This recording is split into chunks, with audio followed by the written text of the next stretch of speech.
A gente acabou de apresentar o Luca a Deus e tivemos a oportunidade de apresentar a Giovana a Deus, né? Então o tempo passa e os propósitos realmente são alcançados. Glória a Deus. Bem, a partir da semana que vem, nós vamos ter uma série chamada Na Mesa com Jesus. Uma série de mensagens sobre o tema Na Mesa com Jesus. O que acontece quando estamos à mesa com o Senhor? Baseado nas experiências do Mestre ainda no Novo Testamento. Semana passada eu comecei uma palavra, compartilhei com vocês uma palavra e prometi que ia fazer o encerramento dela hoje. Para que você fique por dentro, possa se conectar, vou fazer aqui uma recapitulação rápida, objetiva, acerca daquilo que a gente falou no sermão de semana passada, para você poder estar por dentro de hoje. De repente, nós temos pessoas que não estavam domingo, vão ficar mais familiarizados. Usei o texto de 2 Coríntios, capítulo 5, verso 17, que diz o seguinte: portanto, se alguém está em Cristo, é nova criação. As coisas antigas já passaram e eis que surgiram coisas novas. Paulo, escrevendo a sua carta aos Coríntios, testemunhando acerca do que aconteceu com a gente, comigo e com você, quando pela fé entregamos a vida a Cristo. Ele diz que nós nos tornamos uma nova criação. É importante lembrar que nós fomos criados por Deus em Adão. E em Adão todos caem, desobedecem e se afastam de Deus.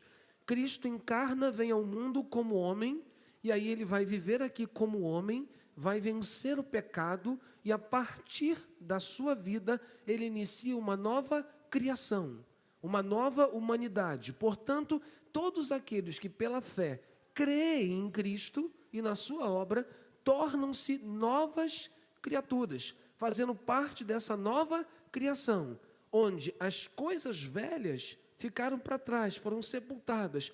Eis que surgem coisas novas, ou seja, coisas de uma nova natureza.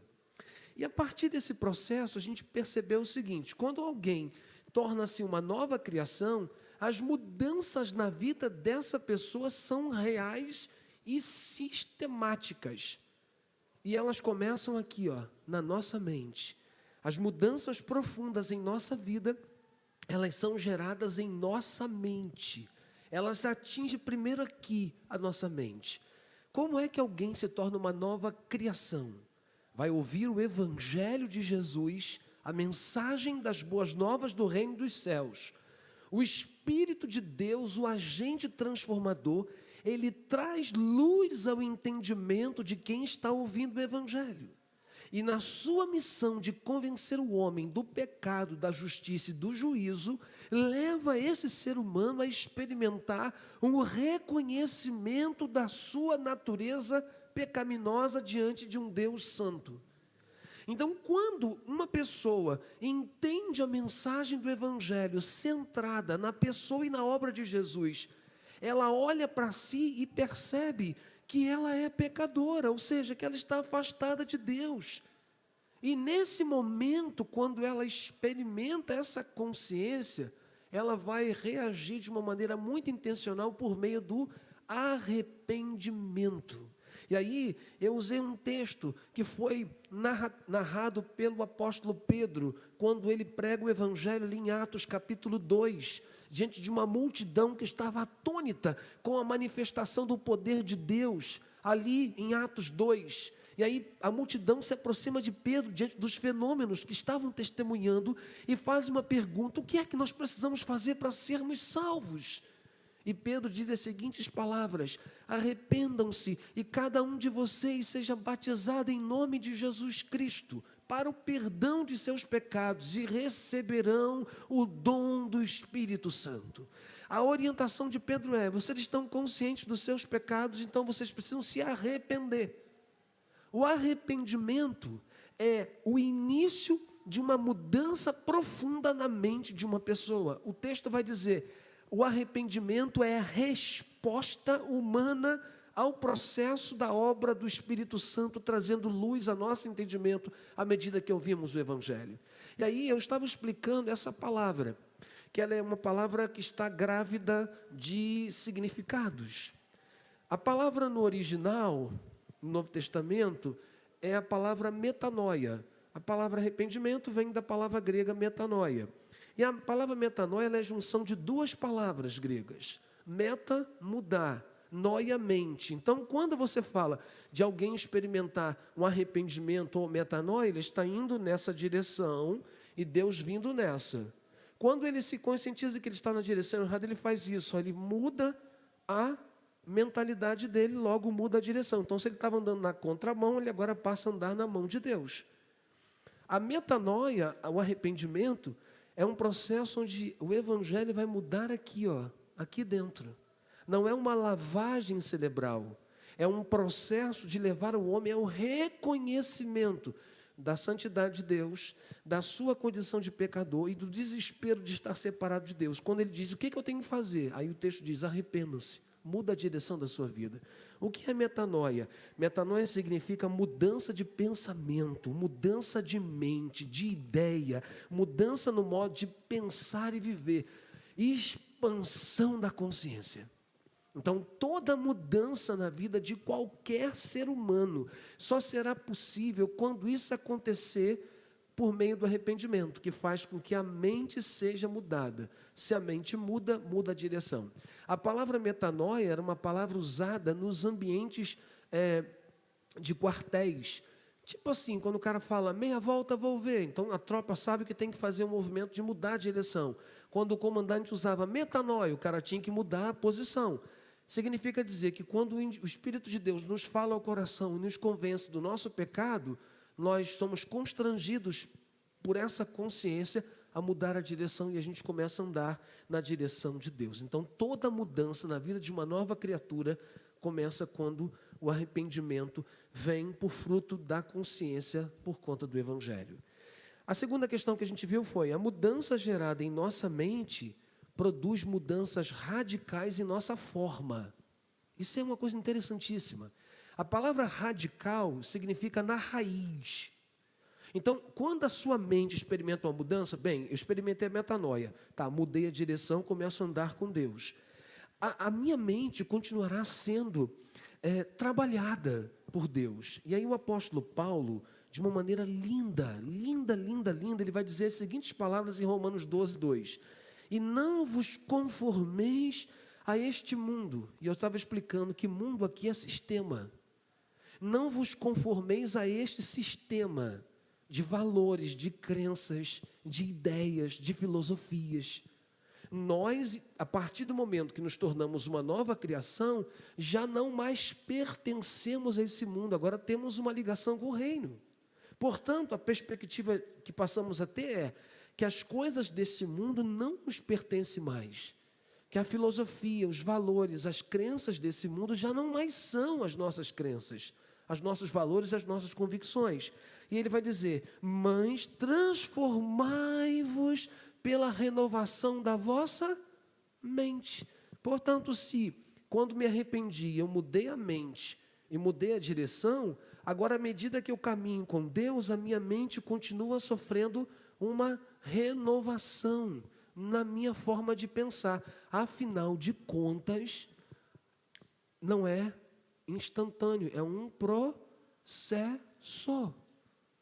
Se você for lembrar o versículo anterior que eu usei, ele diz que nós receberíamos o dom do Espírito, o próprio Espírito passaria a viver na gente.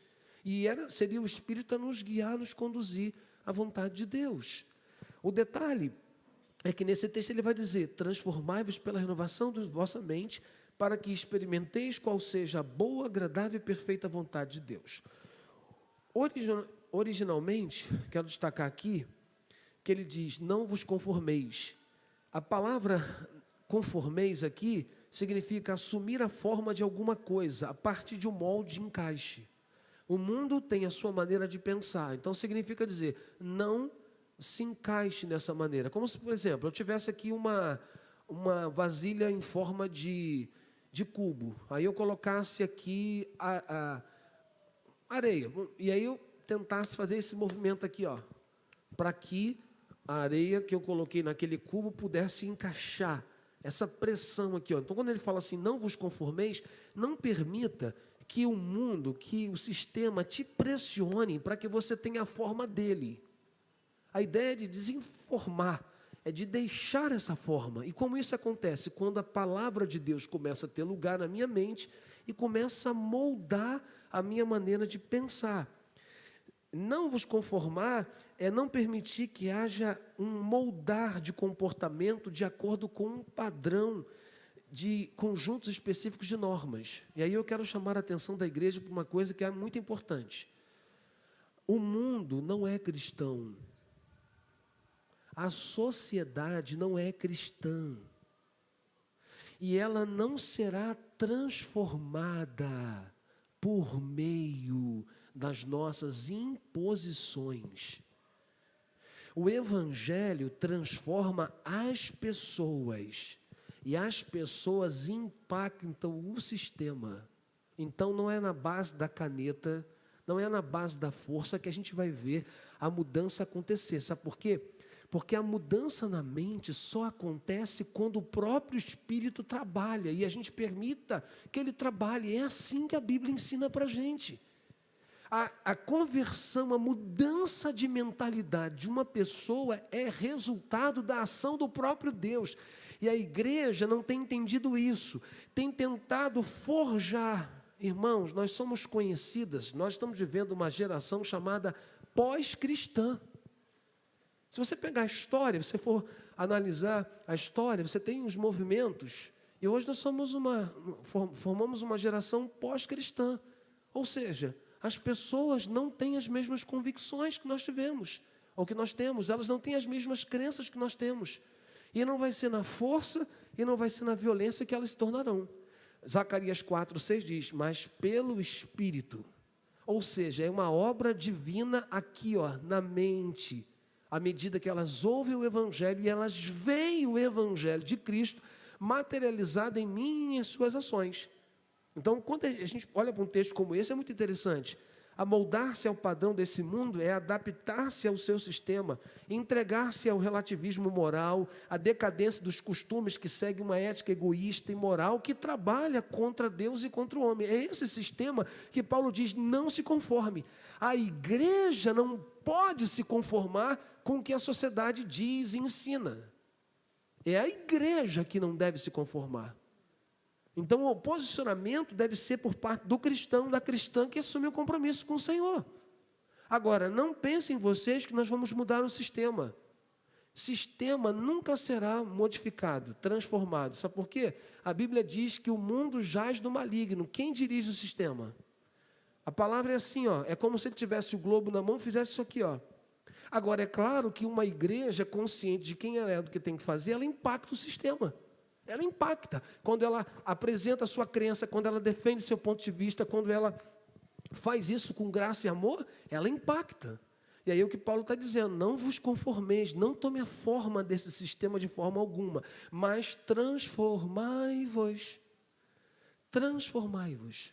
A palavra transformar aqui, assim como metanoia é arrependimento, a palavra transformar é metamorfose. Aí eu quero chamar a sua atenção para a segunda palavra que a gente trabalhou semana passada.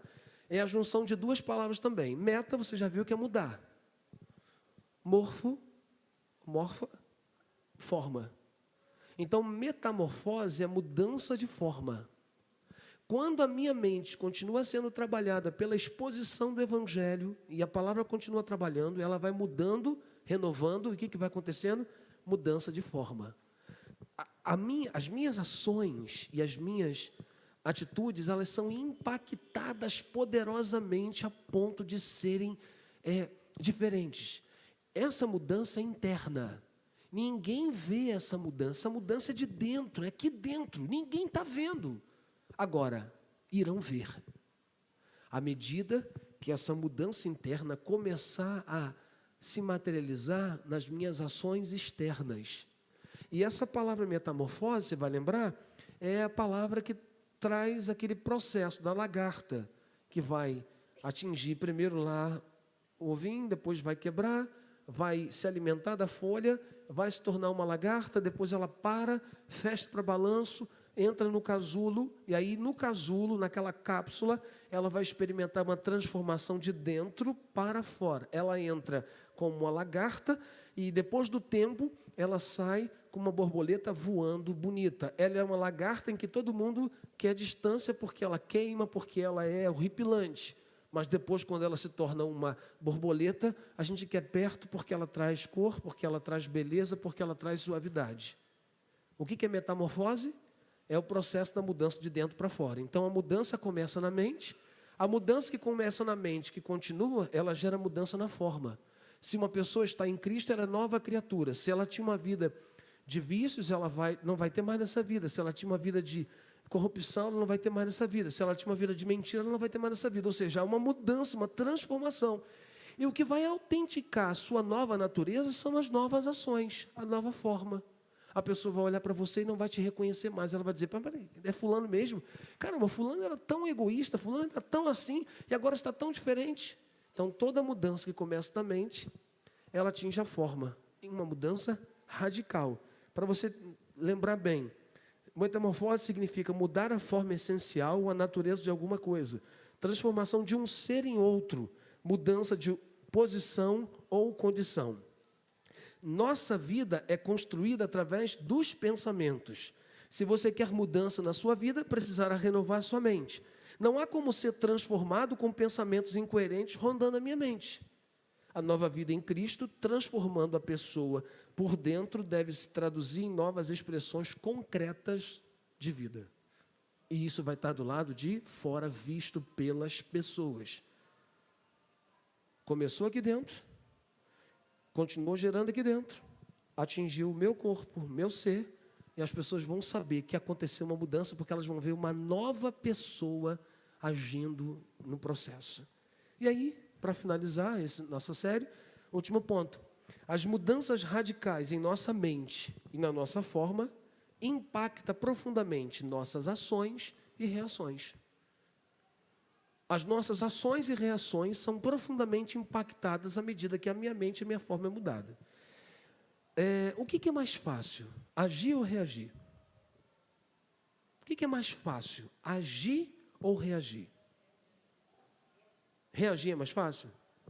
Quantos acham que reagir é mais fácil? Levanta a mão. Quantos acham que agir é mais simples? Vamos entender isso? Geralmente, uma coisa que a gente precisa pensar, toda ação, ela é fruto de reflexão. Ela é fruto de construção. Por exemplo, você quando saiu de casa hoje olhou para o céu e você começou a chover. A primeira coisa que você pensou, levo o guarda-chuva ou não levo? É melhor levar. Bota um casaco ou não boto? Não, está calor. Você olha para a realidade e você programa aquilo que você vai fazer. Você está diante de uma realidade e você consegue pensar. Toda ação, ela é fruto de reflexão. Então, você consegue trabalhar. Agora, a ação, a reação, na sua maioria das vezes, ela é fruto de impulso. Impulso. Imagine, por favor, vem cá, Luiz. Me ajuda aqui, por favor. Homem forte, alto. Luiz está aqui. Vamos imaginar que eu pegasse minha mão e fizesse isso nele. De imediato, ia ficar ruim. Ele vai esquecer que eu sou o pastor dele, que ele tem que dar a outra face, esquecer tudo isso, certo? A reação, ela é fruto do impulso, ela não é fruto de construção. Agora, é claro, nós estamos falando de processos da vida. A ação, você pensa. A reação, você age no impulso. Volto a perguntar, o que é mais fácil? Agir ou reagir? Você, no seu dia a dia, em casa, com a sua mulher, com seu esposo, com seus filhos, quando acontece uma situação, você para, pensa, projeta, ou você já logo esbraveja, você logo se estressa. Como é que é? É só você pensar como é que você faz. Você vai perceber. A ação é fruto de reflexão. A reação é fruto de impulso. Agora, significa dizer que a gente precisa ter cuidado. Obrigado, Luiz. Obrigado pela sua honestidade também. Reagir é o impulso e o que fazemos sem nem mesmo parar para pensar. Ação é consciência e escolha. Reagir é uma ação, um efeito de responder uma ação contrária a outra, mas ocasionado por ela. Que eu falei, se eu desse um tapa, possivelmente eu ganharia um tapa. Jesus vai dizer para você assim, se alguém te der um tapa, dê outra face. Aí você fala, puxa vida, mas como assim? Alguém é capaz de fazer isso? É. Se aquilo que Jesus falou, continuar renovando a mente. Renovou a mente, renova a forma. E se renova a forma, remove a sua reação. Porque vamos pensar, quantas pessoas aqui são sanguíneas? Tem sanguíneo aqui? 1, 2, 3, 4, 5, 6. Sanguínea é pai bola. Toma lá da cá. Nem pensa. Pega Pedro da Bíblia. Pedro possivelmente era um sanguíneo fiel. Era assim, era abrupto. Mas à medida que Pedro foi andando com Jesus e o Evangelho foi transformando a sua mente, o que ele começou a fazer? Ele começou a experimentar uma mudança nas suas reações. Automaticamente, as suas reações impulsivas mudaram. E ele começou a agir. Então, ele começou a projetar na sua mente aquilo que ele deveria fazer a partir daquilo que ele começou a entender. Muitas vezes nós não entendemos isso. A relação com Jesus é uma relação que ele nos convida a andar para nos ensinar a ter uma nova perspectiva, porque agora nós somos uma nova criatura, nós não somos mais a velha. Mas às vezes agimos como a velha. É só ter um embate, é só ter um conflito que a gente age como o velho homem, ou a velha mulher, ou a velha pessoa. Se eu experimentei mudança de mente, se minha mente está sendo renovada, a minha ação será diferente. Inegavelmente eu vou ser diferente, minha atitude vai ser diferente nesse processo da minha caminhada. E aí eu quero chamar você para a gente fazer uns processos de reflexão na palavra de Deus a partir de Jesus, tá? A partir de Jesus. 1 João capítulo 3, de 8 a 10, diz o seguinte: aquele que pratica o pecado é do diabo, porque o diabo vem pecando desde o princípio. Para isso, o Filho de Deus se manifestou, para destruir as obras do diabo. Ora, todos nós somos pecadores e continuamos a sermos pecadores. Só que somos pecadores arrependidos, então que temos uma consciência diferente daquilo e a cada dia vamos tendo essa consciência. O detalhe é que todo aquele que pratica, ou seja, ele está falando de prática contínua de pecado, que não gera nenhum tipo de consciência, de arrependimento, ou a pessoa, ela peca deliberadamente, sem ter nenhuma crise com isso. Automaticamente o texto está dizendo, é filha do diabo. Por quê? Porque ainda não nasceu de novo. Vamos lembrar João 3, quando Jesus está conversando com Nicodemos, ele diz o seguinte: aquele que não nascer da água e do Espírito não pode ver o reino de Deus. Aquele que nasce da água e do Espírito nasce do alto, nasce de Deus. Torna-se filho de Deus quando pela fé crê em Jesus.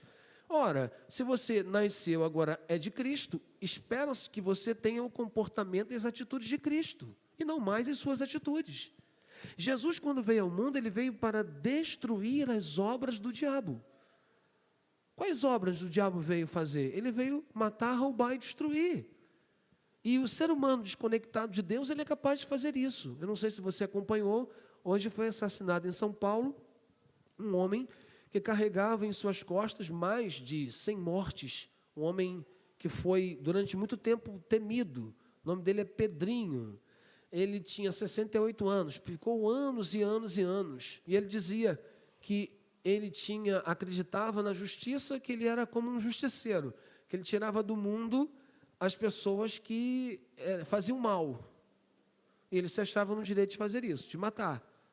Então ele matou o homem que mandou o pai dele embora do trabalho, que era o vice-prefeito da cidade dele.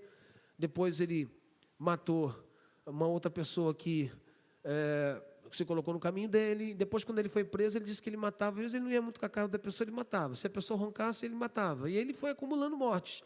Deus não criou esse rapaz, esse homem, para matar. Ele foi criado para viver a vida. Mas como esse homem estava desconectado de Deus, o que uma pessoa desconectada de Deus é capaz de fazer? O mal, praticar o mal. Deus nos criou para Ele. Quando estamos desconectados dele, nós nos tornamos nocivos a nós mesmos e ao nosso semelhante. Então ele vai dizer que aqueles que vivem longe de Deus são filhos do diabo no sentido de fazer as mesmas obras que o diabo faz. Aí ele vai continuar. Todo aquele que é nascido de Deus não pratica o pecado. O pecado não é prática. Ele peca, aquilo traz arrependimento, tristeza, ele precisa confessar e abandonar. Porque a semente de Deus permanece nele e ele não pode estar no pecado, porque é nascido de Deus. Está vendo aqui? A natureza de Deus nele, ele é nascido de Deus, por isso ele não pode estar no pecado, não tem mais prazer no pecado, porque ele entende que pecado é aquilo que representa a desobediência a Deus. Ele agora é nova criação e tendo Jesus como modelo, ele quer acertar o alvo como Jesus acertou. Ele agora segue Jesus, ele tem um compromisso com Jesus, ele quer pensar como Jesus, ele quer sentir como Jesus, ele quer agir como Jesus, ele quer reagir como Jesus. Jesus estava na cruz, pendurado, crucificado, e todos estavam ali, de alguma forma, zombando dele. E o que ele fez? Nada, em silêncio, estava em silêncio, ficou. Quando ele abriu a boca para falar, ele disse: Pai, perdoa, porque eles não sabem o que fazem. Aí alguém diz: mas é impossível uma pessoa estar nessa situação, pastor, sem ser Jesus e ter a mesma atitude. Não é não. A Bíblia mostra um outro camarada que andou com Jesus, chamado Estevão. No capítulo 6, 7 e 8 de Atos, ele está sendo apedrejado, ele olha para o céu, vê Jesus à direita do Pai e faz o seguinte pedido ao Senhor: Senhor, perdoa porque eles não sabem o que fazem. Esse homem estava cheio do Espírito, cheio de Deus, com a mente cheia de Deus, o coração cheio de Deus. A sua reação não foi uma reação como talvez antes ele teria. Foi uma ação que resultou do impacto de Cristo na vida dele. Então eu quero compartilhar com isso que assim como Jesus veio para destruir as obras do diabo, à medida que como homens e mulheres de Deus vivemos nesse mundo conscientes, nós também vamos fazer isso. Vamos destruir as obras, as ações, quando o mal vem ao nosso encontro e nós não reproduzimos o mal com o mal. Paulo, em Romanos capítulo 12, lá a partir do verso 9, ele vai dizer, no finalzinho, dizendo o seguinte: não pague o mal com o mal, pague o mal com o bem. Isso é o quê? Isso é mudança de mente, que muda a sua forma de agir, de reagir. Agora, essa mudança, ela só vai ser contínua à medida que eu me mantenho conectado com Deus, com a sua palavra, levando a sério e não permitindo que os pensamentos do mundo venham. De vingança, de ódio, de maldade. Porque, você quer ver? Imagine que uma pessoa vai tirar a vida de um parente seu. Como é que você vai reagir à violência de alguém assassinar o seu parente? Assassinar o seu amigo? Gente, o sentimento é terrível. Eu não posso impedir que um passarinho pouse na minha cabeça. Eu não posso, eu não tenho essa capacidade. Ele vai vir do nada e vai vir aqui e pousou. Mas eu posso impedir dele fazer um ninho. Então, às vezes o pensamento vai vir, mas você não vai permitir que esse pensamento se desenvolva. Como diz 1 Coríntios 10, você vai levar cativo a Cristo, você vai pedir ao Senhor para te ajudar, e você não vai permitir que aquele pensamento de violência, de ódio, de mágoa, de rancor, de destruição, de maldade, esteja em você, porque o diabo veio produzir tudo isso. E todas as pessoas que dão lugar para ele usa para produzir o mal. E quando o Evangelho chega, o Evangelho na raiz transforma o homem. Por isso que a continuidade dessa transformação precisa acontecer em nós a cada dia. Permitir que a metamorfose continue operando mudança para que a gente não seja mais quem a gente era. Porque a gente age de forma diferente. E como isso vai acontecer, não sei se vocês vão lembrar, semana passada eu compartilhei com vocês. Olha só, desta forma sabemos quem são os filhos de Deus e quem são os filhos do diabo. Preste atenção nesse texto. Cara, esse texto é lindo. Quem não pratica a justiça não procede de Deus. E também quem não ama seu irmão. Entende? Quem vive na injustiça e no ódio em relação às pessoas, o texto está dizendo, é filho do diabo. Agora, quem ama a justiça, quem pratica a justiça, procede de Deus, e quem ama seu irmão. Existe uma orientação acerca disso. O que nós lemos em Romanos 12, 1? Rogo-vos, pois, irmãos, semana passada, pela compaixão de Deus, que apresentei os vossos corpos em sacrifício vivo, santo e agradável a Deus, que é o vosso culto racional. Lembra disso? O que é culto? O culto é oferta. é a oferta da vida. Culto é a oferta da vida. Você oferta a sua vida a Deus. Todo o conteúdo dela é culto a Deus. Agora observe o texto. Culto racional. Aqui, eu tenho que ter consciência do que estou fazendo. Não pode ser fruto do desvario. Eu tenho que ter consciência do que estou fazendo. Eu estou dedicando o meu corpo, minha vida a Deus por consciência de que agora pertenço a Ele. E o texto é: apresentei os vossos corpos. Estava conversando com o pastor Eduardo, acho que na quinta-feira, num texto que eu estava meditando na semana passada, que eu quero compartilhar com vocês. Dentro dessa ótica que nós estamos vendo. Praticar a justiça e amar o próximo, como manifestação da nossa filiação a Deus. Olha o que diz Romanos 6. Porque morrendo, ele morreu para o pecado uma vez por todas. Mas vive para Deus. Da mesma forma, considerem-se, está falando para nós, falava para os discípulos ontem, falar para nós hoje. Considerem-se mortos para o pecado, mas vivos para Deus em Cristo Jesus. Quando você pela fé creu, você estava morto, estava separado, você experimentou ressurreição espiritual, então você pertence a Deus agora. Aí ele vai dizer para a gente, nós precisamos ter consciência disso.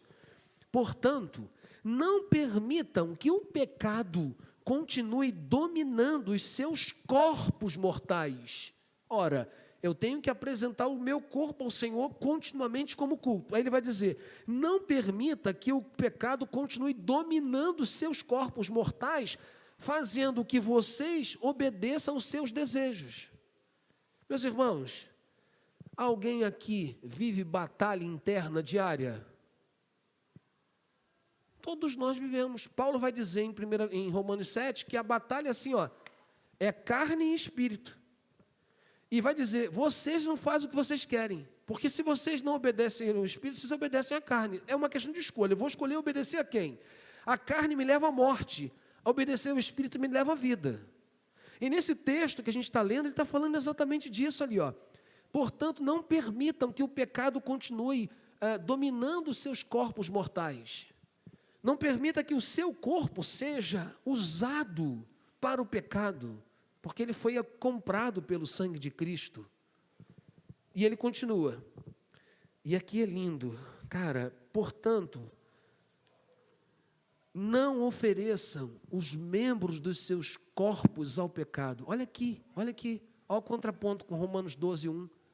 Lá ele diz, ofereçam seus corpos em sacrifício vivo, santo e agradável, que é o culto racional. Aí ele vai dizer, não ofereçam os membros do seu corpo ao pecado.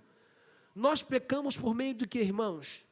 Dos membros do nosso corpo, mente, olhos, mãos, pés, coração. Nós usamos, quando nós pecamos, o nosso corpo, os membros do nosso corpo, para satisfazer o pecado. Aí ele vai dizer, não ofereça os membros dos seus corpos ao pecado como instrumento de injustiça. Olha, faço o link lá com 1 João. Não ofereça como instrumento de justiça. Antes, ofereçam-se a Deus como quem voltou da morte para a vida. Estava longe de Deus, agora estou perto de Deus que foi ressuscitado. Então, ofereça a minha vida. E ofereço os membros dos corpos a Ele, como instrumento de justiça. Então, como é que eu sei que eu sou uma nova pessoa? À medida que eu entrego o meu corpo consciente para ser instrumento de justiça. E não mais para satisfazer a minha carne, os meus desejos pecaminosos. Seja quaisquer que forem esses desejos. E nós não limitamos os desejos a apenas desejos sexuais, como alguns fazem. Toda e qualquer atitude que você tenha que desagrada a Deus é pecado. E a gente usa os nossos corpos para isso. Então ele vai dizer, não ofereçam o seu corpo ao pecado para praticar injustiça. Ofereça a Deus e seja instrumento da justiça. Então a mudança que nós queremos ver em qualquer ambiente tem que começar em nós. Pela consciência que agora temos de quem somos diante de Deus, diante da sociedade. A igreja de Cristo precisa olhar para a sociedade e ela não precisa impor à sociedade o estilo de vida que ela tem. A igreja tem que viver Cristo. e permitir que a vida de Cristo, que está sendo gerada e vivida em nós, vida por nós, impacte a sociedade. Porque as pessoas precisam ver na nossa vida Cristo. Às vezes nós queremos que elas conheçam o Evangelho aqui, ó. Aqui você verbaliza. Mas através da sua vida, elas veem materializada a sua verbalização. Não adianta a gente só falar que Deus é amor, se na sua atitude você é uma pessoa que odeia. Não adianta você falar que Deus é bom, que você serve um Deus bom, se quando você tem a oportunidade de ser bom com alguém, você manifesta egoísmo. Não adianta você falar que Deus é um Deus perdoador, se quando você tem que perdoar alguém, você não perdoa. Entende isso? Mudou minha mente, mudou minha forma, agora muda a minha forma de agir, de reagir. Eu tenho que usar o meu corpo para praticar a justiça, ser instrumento da justiça. O apóstolo Paulo é fantástico, assim, na percepção dele, a conexão da palavra, ela é linda. Olha o que ele diz em Gálatas 5:1. Foi para a liberdade que Cristo nos libertou. Foi para a liberdade que Cristo nos libertou. Muita gente não entende isso ainda. Isso é uma questão muito importante. Liberdade não é para você ter direito de fazer o que você quer. Porque você já fazia da sua vida isso, e sua vida era uma vida escrava. Você era escravo do pecado. Você não conseguia dizer não ao pecado. Quando Cristo te libertou do pecado, Ele te dá força para você dizer não ao pecado. Você é livre para dizer não a quem você só conseguia dizer sim. Tem cristão que acha que a liberdade, ele pode fazer o que ele quiser. Paulo, em 1 Coríntios 6:12, vai dizer: todas as coisas lhes são lícitas, mas nem todas convêm. Então, existe um princípio da conveniência. Isso convém? Não. Convém um cristão falar isso? Convém um cristão proceder assim? Quer ver uma coisa? Escrevendo a carta dele em Efésios, capítulo 5, Paulo fala assim: entre vocês não haja nenhum gracejo imoral. Nenhum gracejo.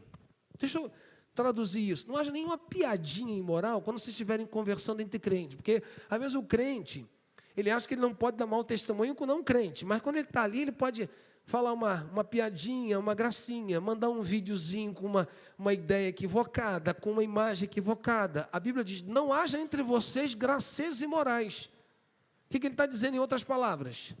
Que nós precisamos manter a nossa liberdade, não permitir que a nossa liberdade nos leve a viver uma vida de julgo de novo. Entende isso? Muitos cristãos têm dificuldade de entender esse princípio. 1 Coríntios 10, Paulo vai dizer: todas as coisas lhes são lícitas, mas nem todas edificam. Então eu preciso ter cuidado com isso. Se você pegar os ensinos de Paulo, ele diz o seguinte: se você for comer carne, e comer carne escandaliza alguém, não coma carne. Mas eu sou livre. Sim, por isso mesmo você não vai precisar comer. Porque se a sua atitude vai fazer com que alguém peque, a consciência dessa pessoa peque, você que tem consciência, não faça. Porque senão você vai levar alguém a pecar. Não é porque você é livre que você vai fazer da sua liberdade motivo para levar o outro a viver na prática do pecado. Você entende o princípio da liberdade? É a capacidade de não fazer mais aquilo que você não conseguia deixar de fazer. Agora você pode dizer: não vou fazer, não vou agir assim. A liberdade que Jesus nos dá é a liberdade do poder do pecado. E a capacidade de experimentar a vida como Deus a revelou. Olha isso aqui. Irmãos, vocês foram chamados para a liberdade. Mas não usem a liberdade para dar ocasião à vontade da carne. Pelo contrário, sirvam uns aos outros mediante o amor. Sirvam uns aos outros mediante o amor. Sejam chamados à liberdade, mas não use a liberdade para dar ocasião à vontade da carne. Aí a gente vive uma sociedade muito complicada. E aí a igreja, os cristãos, acham, porque são livres, eles podem fazer o que eles bem quiserem. Eu vejo a incompatibilidade na compreensão e a incoerência na prática. Existem ambientes em que nós não devemos estar presentes, praticando aquilo que está sendo praticado, porque aquilo desonra a Deus, aquela prática desonra a Deus. Consciente que sou agora, vou ter uma prática que seja compatível com a santidade de Deus. Eu vejo dificuldade com isso, muita dificuldade com isso. A gente passou o carnaval agora, né? Aí o cara diz, não, eu posso pular carnaval, posso, porque eu sou livre, não vou beber, não vou fumar. Eu pergunto, você precisa daquela alegria efêmera, passageira? Daquela alegria momentânea? Você precisa daquele ambiente para quê? Estou ali, pastor, eu tenho uma missão, estou indo ao encontro de pessoas que precisam conhecer Deus. Beleza. Agora não, eu vou lá pular carnaval, eu vou lá fazer isso, porque isso é legal. Porque eu posso. Eu pergunto, uma pessoa que não conheça Deus, olhando para você, praticando a mesma coisa que ela pratica, qual é o conceito que ela tem? Se no seu trabalho você é uma pessoa que nunca está disposta a ajudar, está sempre encontrando uma maneira para reclamar, o que você está compartilhando de suas reações? O texto diz, não use a liberdade para dar ocasião à vontade da carne. Pelo contrário, sirvam uns aos outros mediante o amor. E aí é onde eu quero chamar a sua atenção. Ele diz lá, use seus membros para a prática da justiça e para amar o próximo. A maior revolução que acontece na vida de uma pessoa que anda com Cristo é a mudança no amor. Você sabe que o homem, ao pecar, ele torna-se egoísta. O egoísta ama a si mesmo, ama a sua vontade, ama o seu querer, ama seus interesses. Todos nós nos tornamos egoístas em Adão. Quando você é chamado para andar com Cristo, a manifestação do amor pleno de Deus, você é convidado a abandonar a vida de egoísmo para aprender a viver uma vida de amor. E a vida só tem sentido quando a gente ama. Porque sem amor, a vida não faz o mínimo sentido. Não faz o mínimo sentido. E é o que Paulo está dizendo, a sua liberdade deve gerar em você a consciência de fazer as coisas movidas pelo amor. Significa dizer, se alguma coisa que eu vá fazer vai escandalizar e vai trazer dificuldade para alguém, eu não faço porque eu amo essa pessoa e não quero vê-la longe de Deus, por uma atitude minha. E aí é onde me preocupo com a igreja. Às vezes a igreja de Cristo, não só a nossa, mas a igreja de Cristo, ela não entende esse princípio do amor, e ela usa de truculência, ela usa de imposição, ela usa de medo, ela usa de vários artifícios para poder constranger. E a Bíblia vai ensinar a gente o contrário. Sabe por quê? Olha esse texto. Pois o amor de Cristo nos constrange. O amor de Cristo, nessa nova mentalidade que passo a ter, me constrange. Porque estou convencido de que um morreu por todos, logo todos morreram. A palavra, o verbo constranger aqui, ele tem o sentido, o primeiro impacto desse constranger é te parar. Assim, aquele impacto. Mas, ao mesmo tempo, não é um impacto que te paralisa, é um impacto que te paralisa, te impulsionando a agir, te compele, te empurra a agir. O amor de Cristo na cruz do Calvário, materializado ali, me impulsiona a agir, ao encontro das pessoas, de fazer a diferença. Olha o que diz o verso 15, desse mesmo capítulo 3, desse mesmo capítulo 5, perdão. Ele vai dizer uma coisa muito bacana. Ele morreu por todos, falando de Jesus, para que aqueles que vivem já não vivam mais para uma pessoa que vive para si mesmo, ela é uma pessoa egoísta. Quando você experimenta uma nova vida em Cristo, você não vive mais para você. Olha o que diz o texto, mas para aquele que por ele morreu e ressuscitou, você vive para Jesus. E quando você vive para Jesus, você se torna instrumento do amor dele na vida das pessoas. Entende? Mudou minha mente, está renovando a minha mente, está mudando a minha ação, a minha reação, me fazendo olhar para o outro sem encontrar nele um objeto de exploração, de benefício. Mas eu vejo no outro um instrumento de graça, de manifestação do amor. Eu olho para essa pessoa não para tirar nada dela, não para constrangê-la, mas para dar a ela aquilo que ela não tem, fazer com que ela tenha acesso àquilo que é importante, sem esperar receber nada em troca, porque o amor que a Bíblia vai ensinar para a gente aqui e em todos os textos do Novo Testamento, com referência a Cristo e a igreja dele, é o amor ágape. O amor ágape que faz você ajudar alguém, mesmo que essa pessoa te ofenda, mesmo que essa pessoa te prejudique, mesmo que essa pessoa te danifique, mesmo que essa pessoa crie alguma situação. O amor que a Bíblia está dizendo que a gente recebeu, que nos constrange e que nos impulsiona a viver para Cristo, é fazer com que você tenha atitudes diferentes pelas pessoas. E Jesus vai dizer no Sermão do Montanha o seguinte: você deve amar como eu amei. E aí ele vai dizer uma coisa significativa: você deve amar aquele que te persegue, você deve amar o seu inimigo. Um único mestre na história a ensinar isso foi Jesus. O amor revolucionário. Amar quem te odeia, amar quem te persegue, amar quem gera dor em você. Isso que a Bíblia diz. Isso é ou não é uma mudança de mente? Isso é ou não é uma mudança de coração? Isso é ou não é uma mudança de ação e de reação? Se eu sou capaz de dar um soco em alguém que me dá um soco,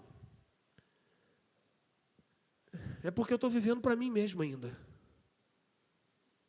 Se eu sou capaz de prejudicar um colega de trabalho que me prejudicou, é porque eu estou vivendo para mim mesmo ainda. Se eu sou capaz de falar mal de alguém que falou mal de mim, é porque eu estou vivendo para mim mesmo ainda. Se eu sou capaz de prejudicar alguém que me prejudicou, é porque eu estou vivendo para mim mesmo ainda. E o parâmetro aqui é não viver mais para si, mas é viver para Ele. Isso é a consciência renovada diariamente. Então o amor é o parâmetro, o amor é a bússola que vai direcionar a minha ação e a minha reação. Se eu estabeleço que vou amar como obediência ao Senhor, você pode ter certeza que a sua ação e a sua reação, ela será diferente, porque a força motriz desse sentimento, dessa ação, dessa reação, é o que Jesus fez por você. E aí, meus irmãos, eu não posso esquecer de lembrar vocês o que Jesus disse acerca disso. Me permitam ser repetitivo, eu já estou caminhando aí para o fim. Eu às vezes sou repetitivo, e sou repetitivo intencionalmente. Nós não podemos viver para nós mesmos, amém? E aí, a gente aprendeu uma forma de amar, que não foi a forma que Jesus ensinou. Vou repetir, para você não esquecer. Nós aprendemos a amar de uma maneira que Jesus não ensinou a gente a amar. Por exemplo, quando você pergunta para alguém assim, qual é o maior mandamento da Bíblia? Aí você vai dizer, amar a Deus sobre todas as coisas, toda a alma, mente e entendimento. Show. E o segundo, amar o próximo como a si mesmo. Hã? Amar o próximo como a si mesmo. Peraí. Se eu não vivo mais para mim mesmo, como é que eu vou amar o próximo como a mim mesmo? Não, mas foi Jesus que disse isso. Disse? Aonde? Está na Bíblia. Aonde? Está lá em Marcos capítulo 12, 25 a 30. É mesmo? É, está lá, eu li. Então o que diz o texto lá? Um perito da lei perguntou a Jesus, Senhor, da lei, qual é o maior mandamento? Senhor, da lei, qual é o maior mandamento? E Jesus respondendo disse, amarás o Senhor teu Deus de toda alma, força, mente. E o segundo, semelhante a este, é amar o teu próximo como a ti mesmo. Ele não estava ensinando, ele estava respondendo a uma pergunta acerca da lei. E ele vai usar a lei para responder. Ele vai usar Deuteronômio capítulo 6, versículo 3 e 4. E ele vai usar Levítico 19 e 18. Aí o cara disse, muito bem, Senhor. Aí Jesus fala assim, pratique essas coisas e você não está distante do reino. Ele fez isso enquanto caminhava. Ele não disse para os discípulos que nós deveríamos amar as pessoas como a nós mesmos. Até aí, tranquilo? Agora eu quero te levar para um ambiente onde ele estava com os dele, com os 12. Cenáculo, dia da sua entrega. Acaba de comer a ceia, chama os discípulos, e aí só eram 11, porque Judas já tinha saído para traí-lo. Ele vai dizer as seguintes palavras: um novo mandamento lhes dou. Presta atenção nas palavras do mestre. Um novo mandamento lhes dou. Amem-se uns aos outros. Não havia novidade nesse amor. Como eu os amei, vocês devem amar uns aos outros. Como eu os amei, vocês devem amar uns aos outros. Aonde está a novidade do amor? Como ele nos amou. A minha pergunta: como é que Jesus nos amou? Deu a própria vida. Ele deu a própria vida. Entende como a minha ação, a minha reação será diferente? Quando eu começar a entender isso? Se eu não vivo mais para mim, eu não posso amar como eu me amo. Esse amor não é um amor puro. Não é o amor ágape. Esse amor não é gerado em mim. O amor que é gerado em mim por Jesus é o amor dele, que faz você olhar para a pessoa que está diante de você de forma diferente. Então ele vai dizer: como eu amei vocês, vocês devem se amar. Então o nosso amor ao outro é como Jesus amou, disposto a dar a vida, dar o tempo, abrir mão dos recursos, abrir mão daquilo que nós temos. Meus irmãos, se a igreja de Jesus entender isso aqui, mais do que entender, adotar isso aqui, essa igreja vai revolucionar a sociedade, porque o que a sociedade sem Deus precisa é do genuíno amor de Deus, que será visto na vida dos homens e mulheres que andam com Ele, em atitudes que são totalmente diferentes. E aí você vai observar o que ele diz na continuidade: com isso todos saberão que vocês são meus discípulos, se vos amarem uns aos outros. Então amor é marca que identifica quem é uma nova criação, é marca que identifica quem anda com Jesus. E para ratificar ou para reforçar isso, quando Jesus convidou você, me convidou e nos convidou para andar com Ele, Ele fez uma colocação: se alguém quiser vir após mim, a primeira coisa que Ele disse: negue a si mesmo, saia do controle, do comando da sua vida. Você precisa agora olhar para mim, renunciar diariamente sua vida, estar disposto a ser crucificado e me seguir. Seguir não é só andar atrás dele, seguir é fazer o que ele fez e continua fazendo. É amar incondicionalmente as pessoas como ele amou. Ele diz: o meu mandamento é este: amem-se uns aos outros como eu os amei. Quando é que eu terei uma ação e uma reação diferente do velho homem? Quando Cristo estiver no centro e eu o amar acima de todas as coisas, a ponto de que as minhas ações e as minhas reações sejam movidas por amor. Se eu tomar conhecimento que alguém está numa situação de vulnerabilidade social, enquanto cristão, eu me disponho a usar o que eu tenho e usar a minha influência para que outras coisas cheguem, eu estou agindo. Mas se sou pego de surpresa em relação a alguém que me prejudicou e agora está profundamente necessitado de alguma coisa que eu tenho, eu devo ser movido por esse amor a ir lá e suprir a necessidade daquela pessoa. Porque eu sou uma nova pessoa, com Cristo como centro. Eu não vivo mais para mim, eu vivo para Ele. Eu sou um instrumento do amor dEle. Eu sou um instrumento da justiça dEle.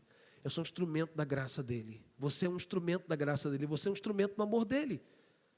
Meus irmãos, o dia que a igreja entender esta verdade, a igreja não tem que disputar, brigar, sair no tapa. Não, a igreja, no dia que a igreja entender que a postura dela deve ser praticar o amor, que a Bíblia nos manda praticar, olhando para aquele que está na situação de vulnerabilidade, seja ela social, emocional, relacional, espiritual, qual for a ordem da necessidade, e nos comprometermos em fazer isso, porque Jesus nos mandou fazer isso, é aquilo que nós temos que fazer, aí a gente revoluciona o mundo. Mas enquanto isso não for feito, a gente vai ter dificuldade.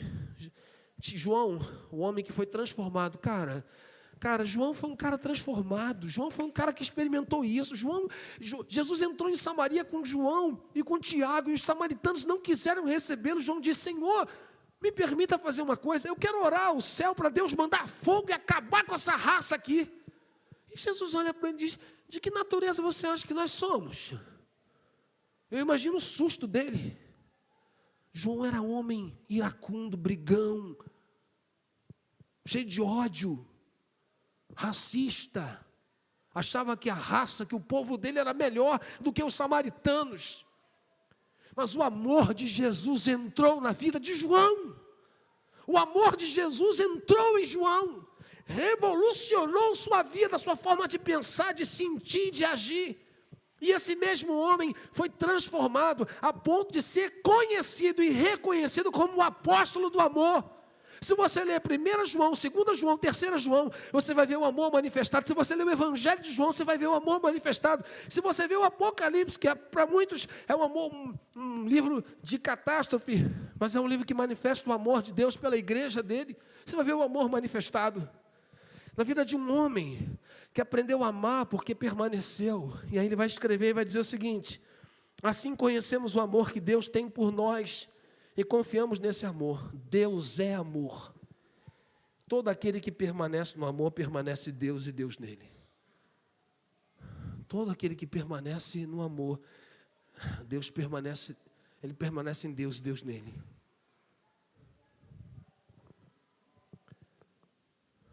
Quer entender isso de forma mais direta? Ele diz: nisto conhecemos o que é o amor. O que é o amor? Jesus Cristo deu a sua vida por nós. O que ele diz? O que ele diz, gente? Entende o que é o amor? Que ele ensinou para a gente? João está dizendo: o amor é esse. Jesus deu a vida por nós. E devemos dar a nossa vida por nossos irmãos. Isso é ou não é uma mudança de mente? Isso é ou não é uma revolução na forma de pensar? Isso é ou não é uma revolução na forma de agir e reagir? É você se predispor, se preparar para amar o outro como Jesus amou, abrindo mão da vida, do tempo, dos recursos, das habilidades.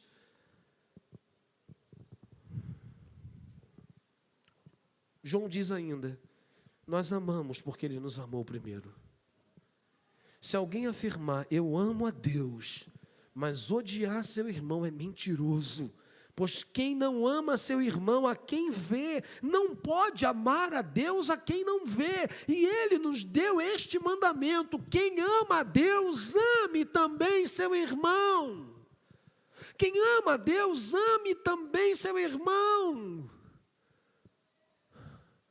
A mudança na minha mente, o arrependimento, me permitiu experimentar a metamorfose a cada dia. E a metamorfose continua mudando a minha forma de pensar e a minha forma de agir e reagir. A forma que eu penso antes para fazer e a maneira como eu ajo quando sou confrontado. Ou seja, porque antecipadamente o amor de Deus que Ele reparte comigo, que se regozija em mim, eu reparto, eu recebo o amor de Deus em Cristo, eu me regozijo com o amor, eu reparto o amor de Cristo em todos os processos da minha vida. E Pedro, eu encerro com Pedro dizendo: vivam como pessoas livres, mas não use a liberdade como desculpa para fazer o mal. Vivam como servos de Deus. Sirvam. E que a força maior que nos move a servir seja o amor. Meus irmãos, essa é a minha angústia, essa é a angústia do pastor Eduardo, Acho que essa é a angústia de todo pregador. Hoje é domingo, dia que nós dedicamos ao Senhor. Hoje a gente se conscientiza, pesquisa, ora, conversa, mas chega a segunda, chega a terça, quarta, quinta, sexta e sábado. Aquilo que você está ouvindo hoje, que você vai para casa, que eu sei que você anotou tudo, você estava com a caneta anotando tudo que eu estava falando, né? Você anotou todos os textos que eu falei, você vai pegar essa Bíblia em casa e vai estudar tudo isso de novo, você vai pesquisar e você vai deixar, eu sei que isso vai acontecer. E aí, o que vai acontecer? Só para você não ficar com um vaquinho de presépio dizendo assim para o pastor, e não pegar a palavra e ir lá, e conferir o que está na palavra, para saber se o pastor está falando alguma bobagem, para que segunda-feira no seu trabalho você seja um cara melhor, uma pessoa melhor no seu trabalho. Se estiver na faculdade, se estiver na sua comunidade, sua vizinhança, ser um cara, sabe, a gente tem que ser diferente, porque aqui aconteceu uma mudança. Agora, se eu volto para casa, se na minha casa continua do mesmo jeito, a coisa não mudou, a gente não vai chegar a lugar nenhum. O que nós aprendemos semana passada e essa semana? Toda mudança radical começa na mente com o Evangelho. Toda mudança provocada na mente gera uma renovação desse entendimento que a Bíblia continua através da palavra mexendo comigo. E como consequência, minhas ações e reações são diferentes. Eu não uso mais o meu corpo para viver na prática do pecado, da injustiça. Eu uso o meu corpo para a prática da justiça e do amor a Deus e ao próximo, com atitudes, ações e reações que sejam diferentes. Amém? Amém? Nós temos bastante desafio essa semana. Muito desafio. Quero convidar a equipe. Nós vamos encerrar com uma canção. Essa canção é uma canção linda, linda. Ela é uma canção linda. Nós aprendemos aqui hoje que não podemos viver para nós mesmos, mas para Cristo. Então, só em Cristo a vida é possível.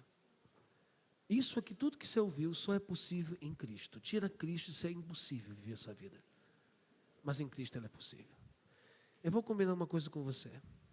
Eu não vou pedir você para vir aqui à frente. Eu não vou pedir você para ficar de pé. Eu vou deixar que você conduza o seu processo. Você vai estar cantando, Deus falou com você. Eu quero que você responda apenas 2 perguntas. Eu sou um cara, uma pessoa parecida com Jesus, na forma de pensar, sentir, falar, escrever, nas redes sociais, escrever nas mensagens que mando, na forma como eu falo com as pessoas, maneira como eu uso as minhas mãos, os meus pés, os meus ouvidos, com quem eu empresto os meus ouvidos, para ouvir, edificar, instruir, ou para propagação da fofoca, da discórdia, da briga. Os meus olhos estão sendo postos em quê?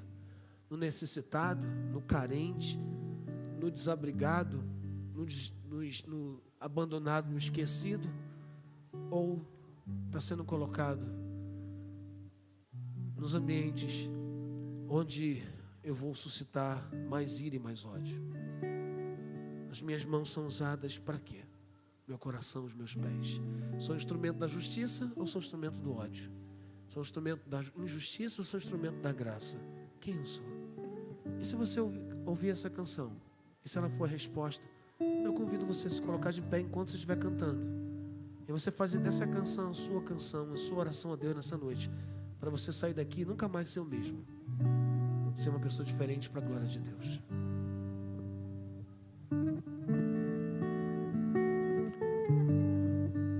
Ai, Deus. Só em Cristo posso confiar. É minha força, luz, canção, lugar seguro. que não se abala. Que grande amor em Cristo há, profunda paz posso encontrar. Consolador, meu tudo enfim, nele eu vou permanecer. Oh, oh,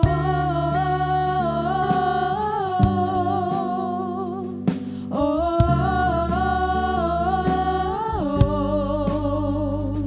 oh, oh, oh.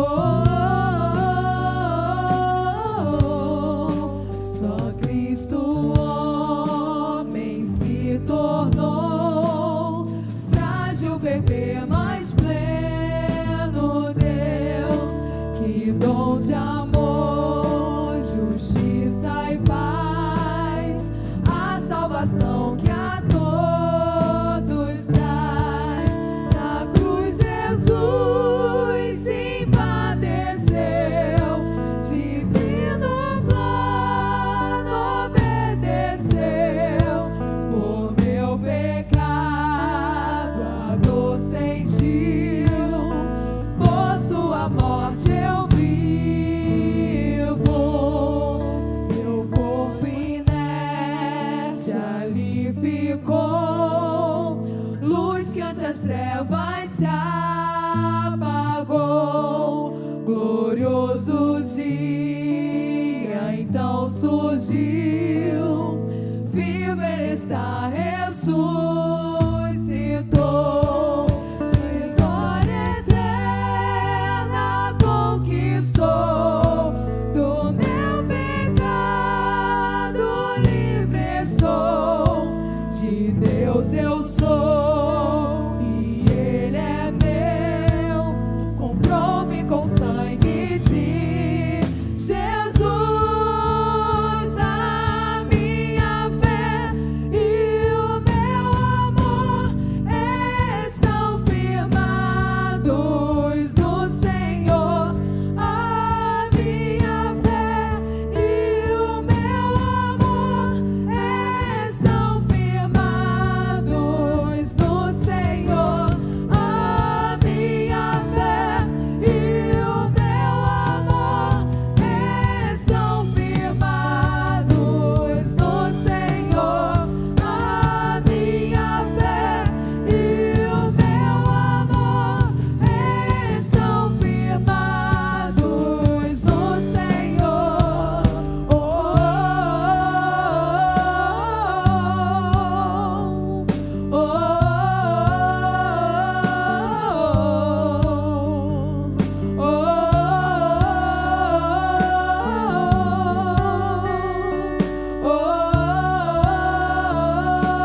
oh, não há mais culpa ou medo atroz.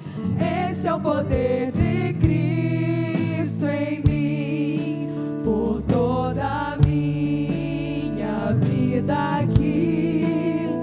Ele será meu guia, enfim. Nenhum poder do inferno há das suas mãos me afastar, até voltar ou me chamar. Eles eu vou permanecer.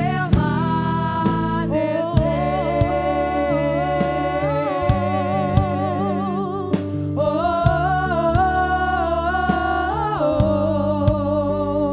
oh, oh,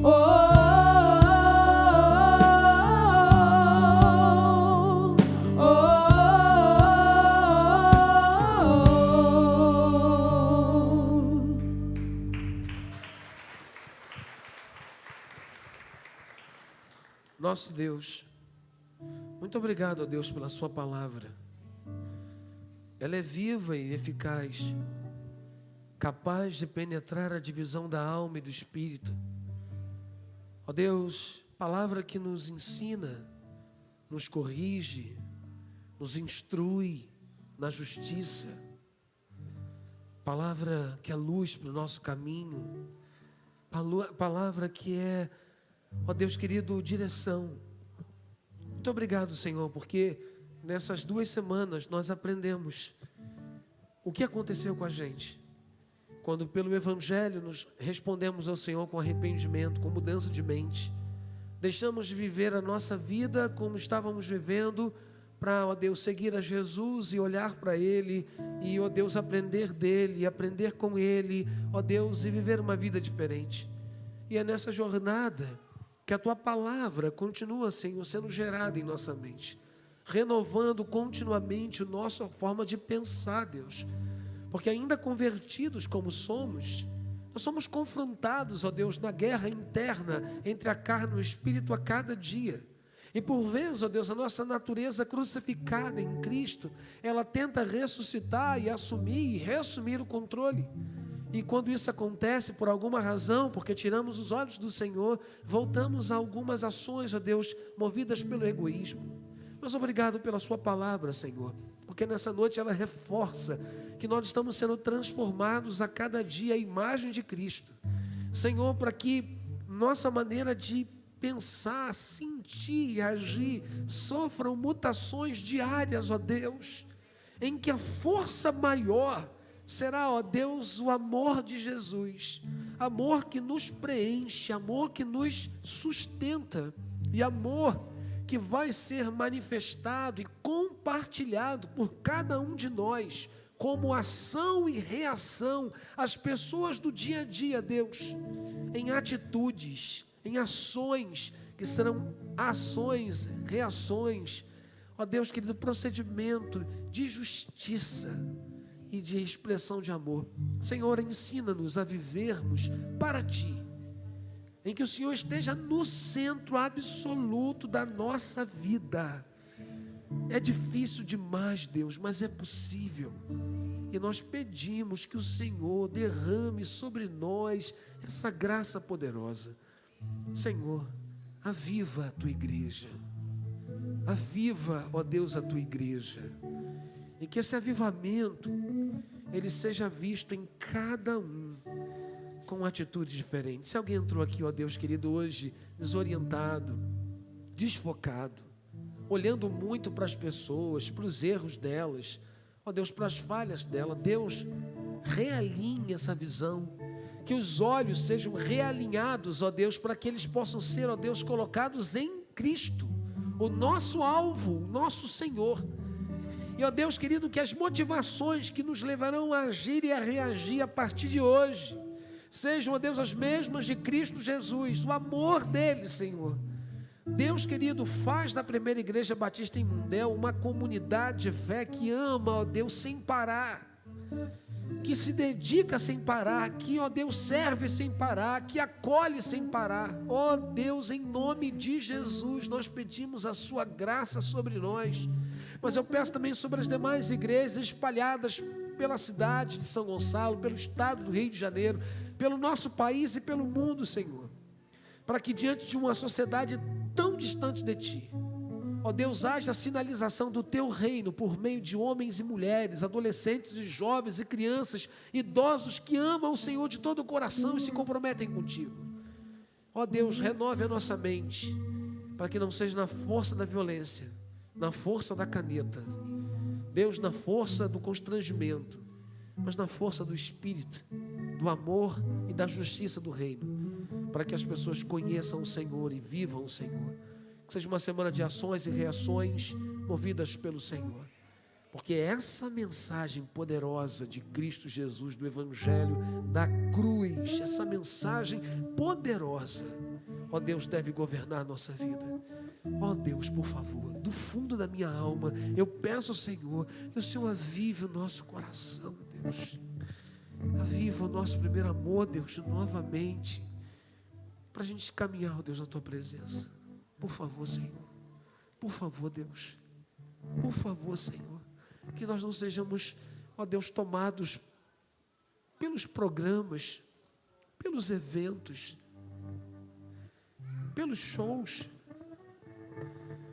pelas projeções, ó Deus, do nosso nome, daquilo que fazemos, mas que o nosso alvo seja amar ao Senhor e as pessoas como o Senhor Jesus nos amou, dando a vida e tudo o que Ele tinha para mudar a nossa vida.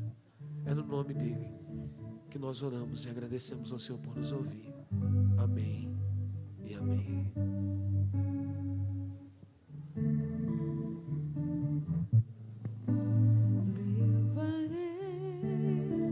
Eu também minha cruz, até por uma coroa trocar. Sim, eu amo a mensagem da cruz. Até morrer eu a vou proclamar.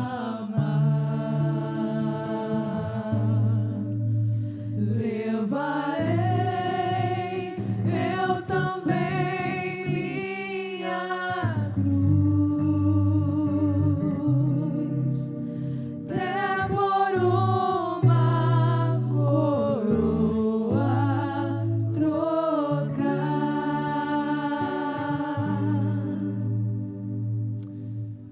Amém? Tem lanchonete, espetinho de frango, especial. E não sai daqui sem passar na mesa amarela para fazer as inscrições do Matetés. Certo? Amém? Boa semana a todos.